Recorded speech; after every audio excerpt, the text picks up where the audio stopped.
Hi, this is Kurt Harris with the Men's Family Court column. Today I want to talk to you about your 5 worst days. What do I mean about that? Well, I mean the 5 worst days you've had during the course of your relationship with the person that you are now involved in litigation with over the custody of your children or in a divorce litigation. During that time period, generally motions are filed, information is presented to the court, and argument is made. I can almost guarantee you and assure you that I'm going to hear about your 5 worst days, whatever they happen to be, or whatever happened, whatever you said. And remember, some of these 5 worst days may have been 15 years ago, and there's nothing you can do about it now except for feel regret.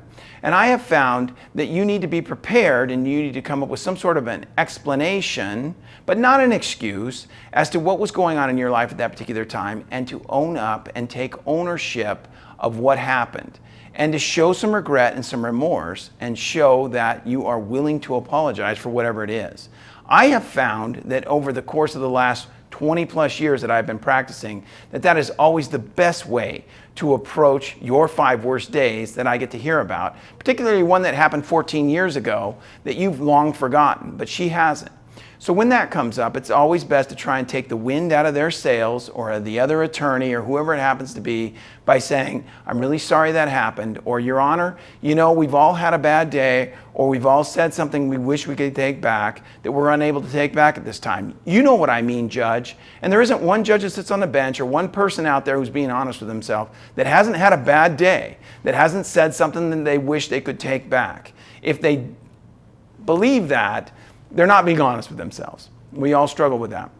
So it's best to fall on the sword, take accountability and ownership, apologize, and move forward. It's always best to take these things head on and to be responsible for what we've said or what we've done over the course of the relationship.